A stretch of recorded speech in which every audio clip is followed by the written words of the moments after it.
Alright guys, welcome back to Rome Reviews. I'm Rome and this is the Vivo X Fold 3 Pro, and I wanted to do a 8 months later review of it. I don't typically think that people do 8 month reviews of phones, but I just want to take a look at it and go back to it for a moment and just give it the a bit of attention that I feel like it deserves. We'll just go over like hardware, design choice, cameras, software, and just give it a little run through. So, getting started, let's go ahead and switch over. So to that inner display, which is insane, they did a really good job. Even the hinge has held up really well. The hinge or camera dip, or I'm not camera dip, but the hinge dip has really held up really well. You can see it at certain angles, like any other foldable. The Oppo Find N5 did a really good job with the hinge dip or whatever, or with hiding it, but it still is visible at certain angles. But when you're looking at this device head on, you will not notice it. Now, like any other screen, it is a fingerprint magnet, so that's why I keep my microfiber cloth on hand. But looking at this straight on, you will not see it. And even if you're consuming content, scrolling through social media, you won't even notice it. Even when you go over it, it's barely noticeable. You feel it a little bit. I mean, it's just my opinion. But you feel it a little bit, but it's not really extremely noticeable.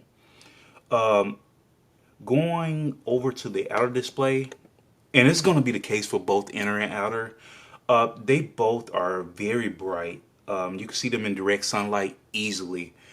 As I've said in multiple videos, I don't have a tool that measures the peak brightness and so on and so forth, but I just measure with my eyes, and if I can see it, it is great. Now, I will say that the fingerprint, not the fingerprint, the screen protector that they put on the outer display is an absolute, I feel like it's more of a fingerprint magnet than other screen protectors that I've come into contact with. But with that being said, it works. It's fine. It's protecting the screen. It's doing its job, and it's doing really good at that. Actually, speaking of that, even with this fingerprint reader, the screen protector on there, that fingerprint reader is so snappy. The in-screen fingerprint reader, which is I actually really adore that Vivo decided to go this route with their fingerprint reader, the in-screen. And not only did they put it on the front screen, they put it on the inside as well. So I just truly appreciate that. That's just a great design choice to me. And it's just as snappy as the outer one. And you don't have to power it on for it to work.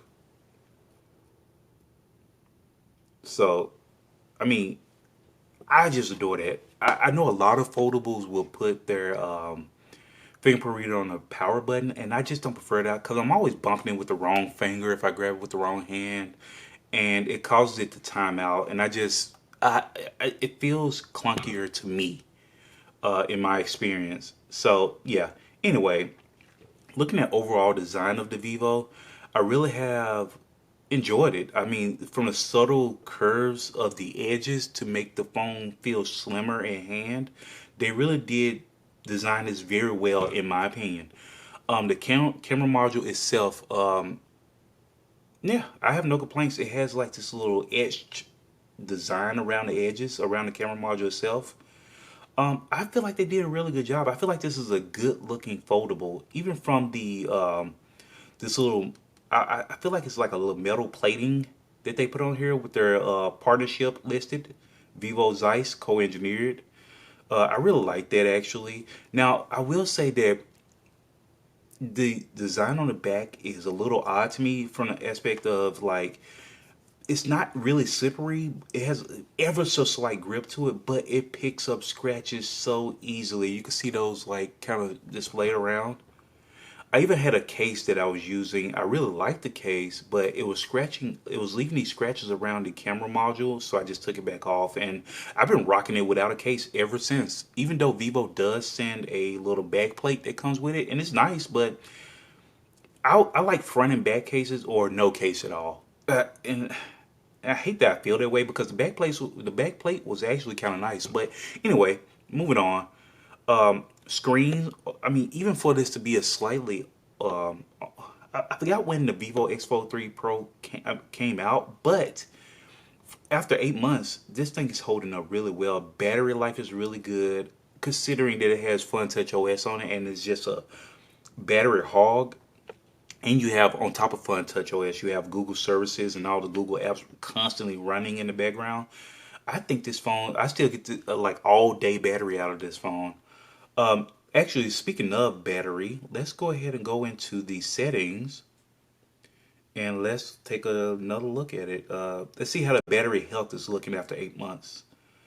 So let's see, 76% 1 day, 7 hours. I don't know how accurate those calculations are, but I do get a full day out of this, even with my heavy usage. And I use the inner screens a lot. So yeah, battery health and charging, it's at 99%. So I mean, I feel like that's holding up pretty well considering that this thing fast charges. Really, I mean, like it's actually really fast how quickly it charges. And I'm burning through the battery constantly throughout the day when I do use it when I'm not on a different phone.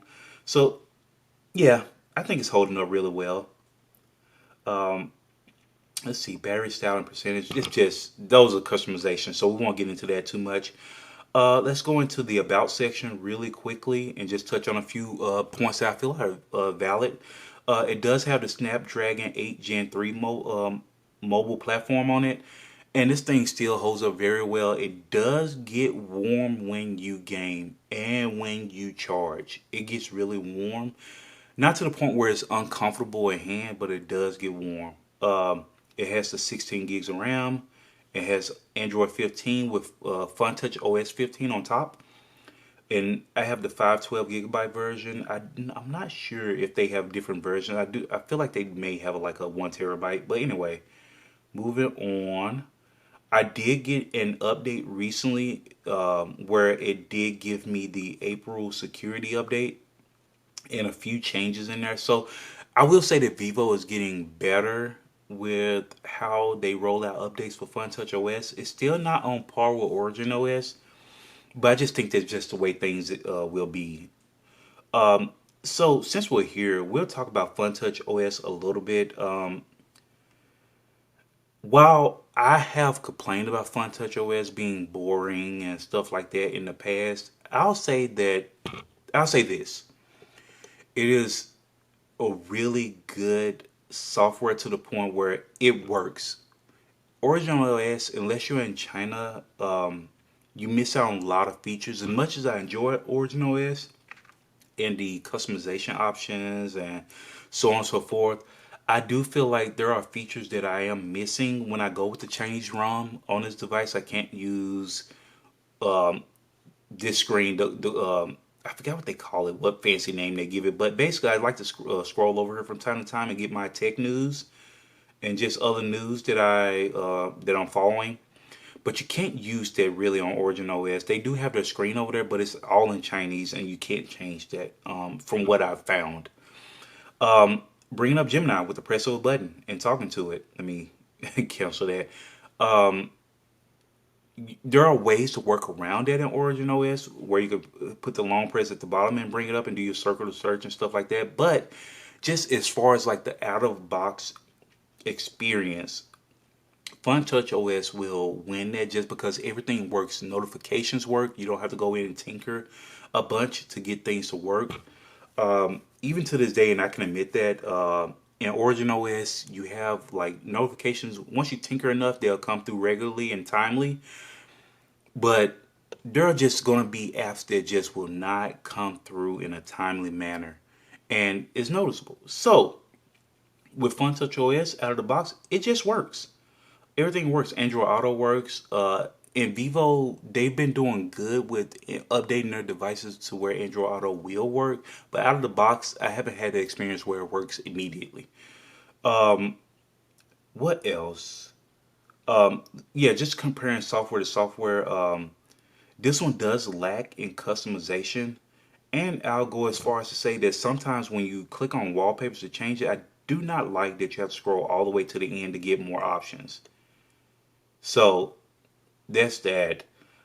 And sometimes it won't even work. Sometimes it'll just take you straight to the wallpaper screen instead of bringing up that menu at the bottom. Kind of odd. Maybe they fixed it in a recent update, but yeah, it is what it is. Outside of that, I mean, FuntouchOS is a really clean experience. I mean, the menus make sense now. I feel like the menus were laid out very differently when I first got the phone, but they've since changed that and made like really good strides with it. And everything just kind of flows a bit better. Um, Let me see. Yeah, yeah. As far as software goes, there's not a ton to talk about. I will say that if I go in here and I can change like the system UI and how it applies colors to the system UI based on the wallpaper that you have, and then you could take it a step further and apply it to your icons, and it does a pretty good job. I wish it was the other way around where the color of the icon itself was dark since I'm in dark mode, and the outline of each of the icons inside were lighter. So basically reverse of what it is now. I prefer that. But anyway, yeah, it does a good job of it. Nothing to complain about.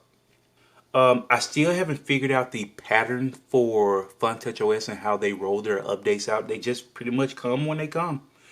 I got the April security update recently, like I said before. Now, I will admit that I didn't power this phone on for a few weeks or whatever, so that may have been why it took me a bit longer to get the update. Not sure, but we are at the end of April, and I'm just now seeing the update. I have powered this on a few times with no updates, so yeah. Anyway, uh, FuntouchOS update pattern unpredictable. There is no pattern; it just comes when it comes. Moving on to overall experience with the device. Yeah, I'll say it's great. It's solid. This is the device I feel like for me has the more overall experience in a package. I do have the Oppo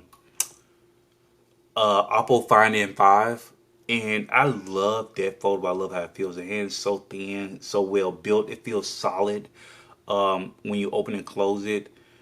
I do feel like the cameras are lacking a bit in comparison to the X Fold 3 Pro. Just my opinion, but yeah, I feel like they're lacking a bit on the Find N5 in comparison. Just in direct comparison, but the Find N5 still takes solid photos.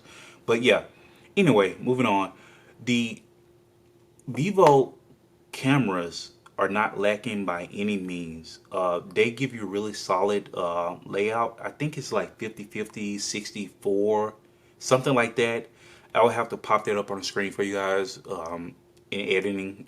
And even the front camera gives you a large sensor, not a large sensor, but a large megapixel layout. Once again, that's another one I'll pop up in editing. Overall, I will say that the cameras themselves, that beautification path that Vivo has gone is, I won't say it's a fault of the cameras themselves, is as opposed to just the software and how they apply their science, their editing science to those photos. Like it beautifies a bit too much for me, but the cameras are really solid, and I still prefer these just from the color science and the quality of the photos that come out of it. I really appreciate it. I will say, and I feel like this is becoming a thing across the board. When you zoom in, I feel like Vivo does it more than others, but when you zoom in on a subject, it applies like this heavy AI to it, and I'm not necessarily a fan of that. But if I'm not zooming, if I'm staying within a certain range, I prefer this camera all day, every day over other foldables.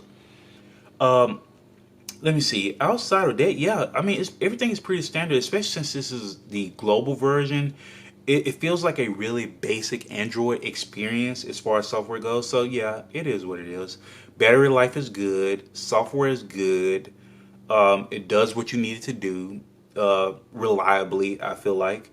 Um, you have your widgets here, and of course you have your Vivo widgets at the top, and then you can get down here to your Android Google widgets. So yeah, yeah, pretty standard. So as far as how it's holding up after 8 months, I would say this is still a solid choice for a foldable, especially with discounts and things like that. With all the new tech coming out, yeah, I feel like this is still a solid pick.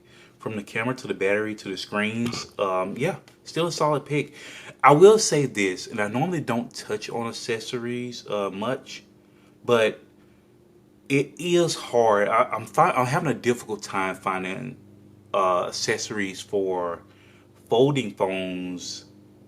How do I want to say this? For folding phones that I import, uh, it just accessories alone for China phones overall are just really difficult to find. But yeah, I just feel like you just have such a hard time finding accessories for these devices. So if you're going to order them, you do have to do quite a bit of shopping around. And accessories typically take as long to arrive as the phone itself does. So 5 to 10 business days on average. So just keep that in mind if you're going to import a device. That accessories are a little more limited and difficult to come by. So wrapping this up, still a solid choice for a phone. The cameras are great, especially in a foldable. Vivo has done a really good job with these. If I take a foldable out, like if I'm going to hang out with friends and I just want to make sure I want the folding experience, but I want the cameras as well, I'm still going to go with the Vivo over everything else, honestly, right now that I've experienced. I only have the X Fold 3 Pro and the Find N5 and the Google Pixel 9 Pro Fold.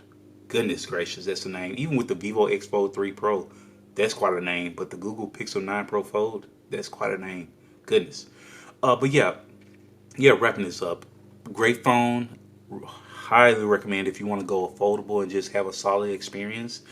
And even one step further, if you're outside of China and you just don't want to go through wrestling with your phone and tinkering and trying to get things to work, FuntouchOS is really solid. Customization options are a little bit limited in comparison to the Chinese counterpart, but solid. Everything works. Android Auto works. Your earbuds, Wear OS devices, anything you want to connect will work. So yeah, appreciate you guys tuning in for this one, and I will catch you in the next one. Later.